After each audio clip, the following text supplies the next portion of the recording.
Good morning students. मैं हूं अनन्या स्वराज और मैं आज जो टॉपिक आप लोगों के साथ डिस्कस करने वाली हूं इस वीडियो में, उसका नाम है कॉन्सेप्ट ऑफ टोटेमिज्म, यानी कि टोटेमवाद। टोटेमवाद क्या होता है? तो चलिए शुरू करते हैं यह वीडियो। टोटेम शब्द ओजीब्वे नामक मूल अमेरिकी आदिवासी कबीले की भाषा के ओतोतेमन से लिया गया है, जिसका मतलब अपना भाई या बहन, रिश्तेदार है। इसका मूल शब्द ओते है, जिसका अर्थ एक ही माँ के जन्मे भाई बहन हैं, जिनमें खून का रिश्ता है और जो एक दूसरे से विवाह नहीं कर सकते।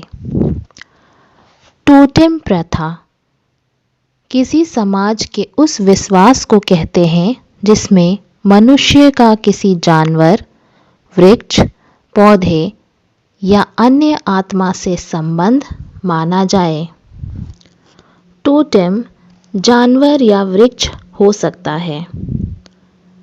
साथ ही साथ जो उस टोटेम को मानते हैं उनका उसके साथ और उस कबीले के साथ विशेष संबंध माना जाता है और उससे मारना या हानि पहुंचाना वर्जित होता है, या फिर उसे किसी विशेष अवसर पर या विशेष विधि से ही मारा जा सकता है।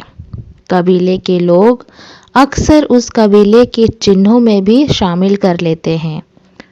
जैसे अगर किसी कबीले का टोटेम कोई वृक्ष है, कोई विशेष वृक्ष है, तो उस वृक्ष की तस्वीर, आकृति, चिन्ह के रूप में वह अपने कबीले में शामिल करेगा।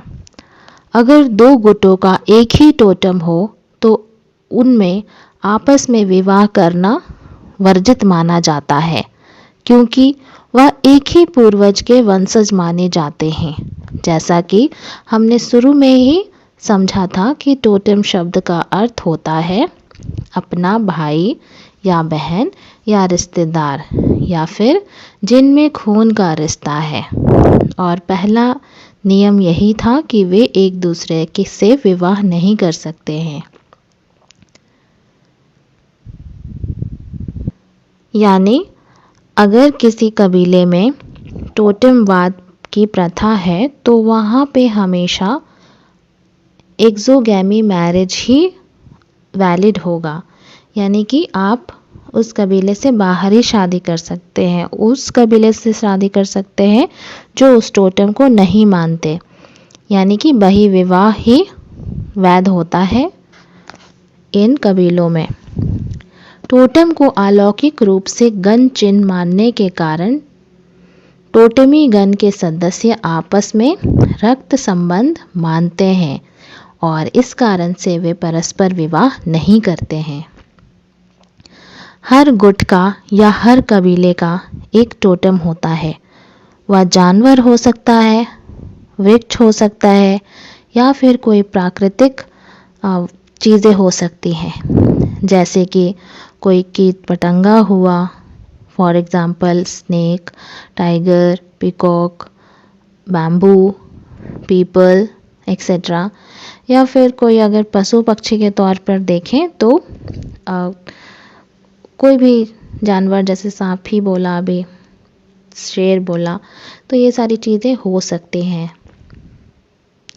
जैसा कि आप इन तस्वीरों में भी देख सकते हैं कि किस प्रकार से जो कबीले वाले होते हैं वे अपने टोटेम की जो तस्वीर होती है वो किस प्रकार से चिन्हों के तौर पे इस्तेमाल करते हैं। संसार के विभिन्न प्रदेशों में इस प्रथा का विभिन्न रूप पाया जाता है, परंतु इतिहासकारों का ऐसा सोचना है कि प्राचीन काल में कभी टोटेमी युग रहा होगा, यानी ऐसा युग जिसमें टोटेम प्रथा जो है वो सभी लोग मानते होंगे, जिसके अवशेष आज भी टोटेमी रीति रिवाज हैं। कई ऐसे इतिहासकार भी हैं जिन्होंने जो इससे सहमत हैं। उदाहरण के तौर पर राइनाक और मैकलेलन के नाम उल्लेखनीय हैं। इस प्रकार की विचारधारा के अनुसार राइनाक ने 1900 ईस्वी में टोटेमिज्म के प्रधान लक्षणों की एक पूरी लिस्ट जाहिर की थी और इस लिस्ट के अनुसार जो था उन्होंने 12 पॉइंट्स बताए थे जो कि टोटेमिज्म के विशेष लक्षणों को बताता है। ये लक्षण इस प्रकार हैं। पहला, कुछ पशु मारे या खाए नहीं जाते और ऐसे पशुओं को उन समुदायों में व्यक्ति पालते हैं, यानी जो टोटम होता है उसे मारा नहीं जाता है, ना खाया जाता है। दूसरा, ऐसा कोई पशु यदि मर जाए तो उसकी मृत्यु शोक मनाते हैं। मृतक पशु का कहीं कहीं विधिवत संस्कार भी किया जाता है।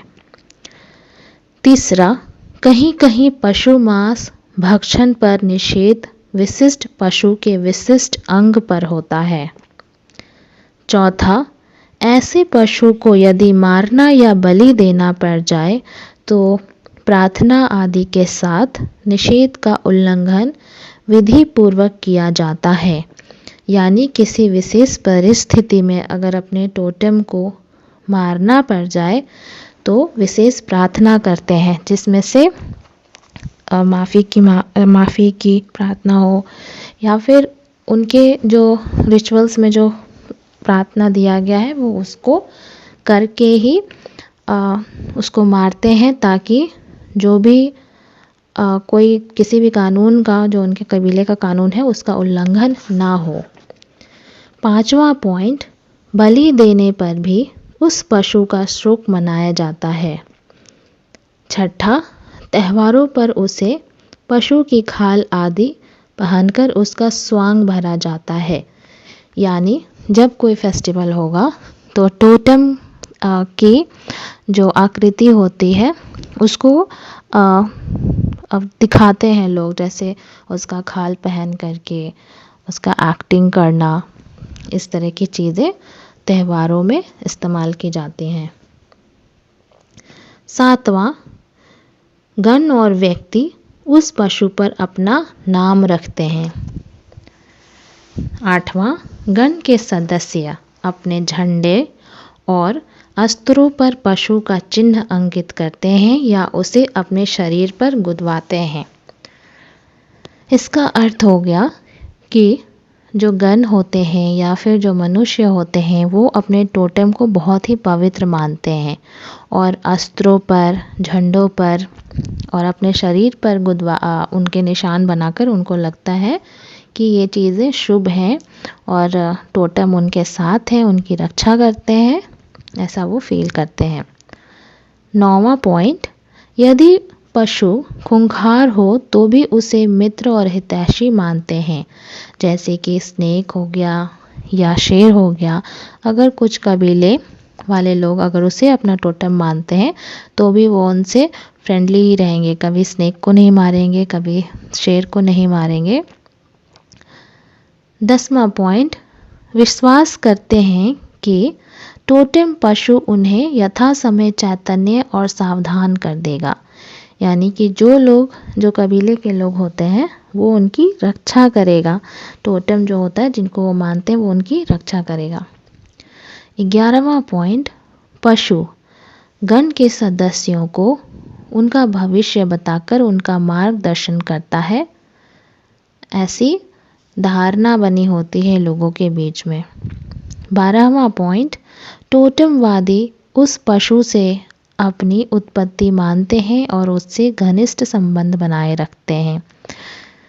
जो भी कबीले का व्यक्ति होता है जो टोटेम को मानता है वो मानता है कि हमारी जो उत्पत्ति हुई है वो उसी टोटेम से ही हुई है। अगर भारत की बात करें तो भारत में अनेक टोटमी जातियां हैं, जैसे कि संथाल जाति में 100 से अधिक ऐसे गण हैं या कबीले हैं जिनके नाम पशु, पक्षी और वृक्ष पर रखे जाते हैं। जो व्यक्ति जिस टोटम को मानता है वह उनके नाम से अपने कबीले को प्रदर्शित करता है।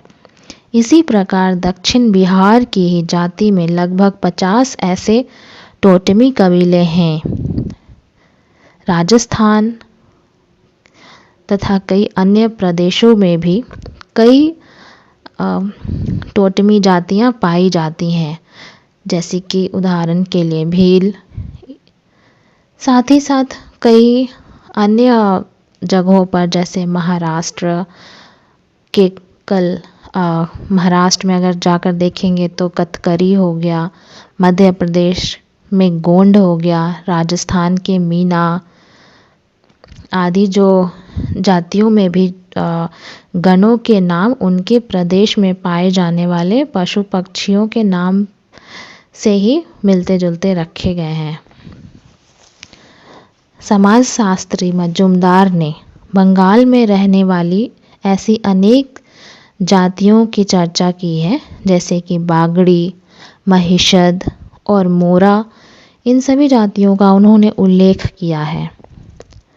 साथ ही साथ मालवा और राजस्थान में भी ऐसी कई जातियां मिली हैं जिनका कि नाम के अतिरिक्त टोटेमवाद का और उनमें कोई लक्षण नहीं मिलता है। ये टाइम के साथ धीरे धीरे ख़त्म हो गया होगा, और या फिर कोई अन्य कारण से भी। अभी कुछ जितना भी अभी हमने डिस्कस किया 12 पॉइंट्स, उसमें से एक लक्षण तो बिल्कुल उभर कर आता है कि उनका नाम जो है उन जातियों पर रखा होता है।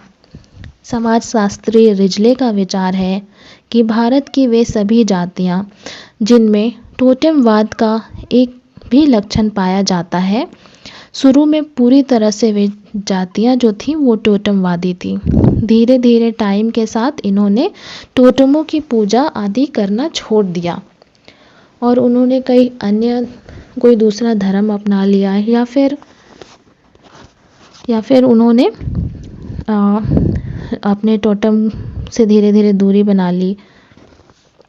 लेकिन फिर भी जो गण नाम होता है या गण चिन्ह होता है, उनमें टोटेम अभी भी मिलते हैं। तो कहीं ना कहीं ये सामने निकल कर आता है कि उनका जो सोर्स है रिलीजन का, वो जिसको फॉलो करते हैं, वो टोटेमवादी प्रथा ही थी। साथ ही साथ रिजले का विचार है कि भारत की वे सभी जातियां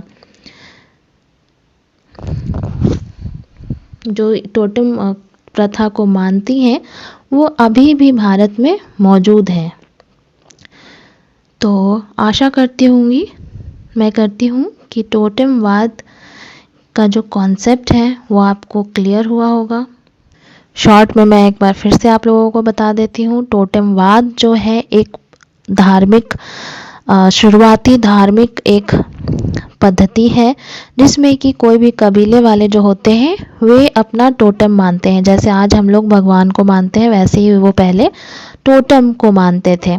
और इस टोटेम के अंतर्गत वो किसी पशु पक्षी, किसी वस्तु या फिर कोई प्राकृतिक चीज़ को वो अपना टोटेम के तौर पे देखते थे और ये मानते थे कि उनकी उत्पत्ति उनसे ही हुई है, वे उनकी रक्षा करते हैं, वे उनको बहुत ही पवित्र मानते थे, इसलिए कभी उनको नुकसान नहीं पहुंचाते थे। साथ ही साथ वे उनके चिन्हों को, उनके स्वरूप के चिन्हों को इस्तेमाल करते थे, बॉडी पे टैटू बनवाते थे, अपने झंडों पे लगाते थे, अस्त्रों पे लगाते थे और विश्वास रखते थे कि हमारा जो ओरिजिन है इन्हीं से हुआ है। और वे आपस में कभी विवाह नहीं करते थे। विवाह हमेशा वे दूसरे टोटेम वाले कबीले के साथ ही करते थे। तो यह था टोटेमवाद। आशा करती हूँ आपको ये वीडियो अच्छा लगा होगा। अगर पसंद आया यह वीडियो तो प्लीज़ इसको लाइक करिए, शेयर करिए और इस चैनल को सब्सक्राइब करिए। यह वीडियो देखने के लिए बहुत बहुत धन्यवाद।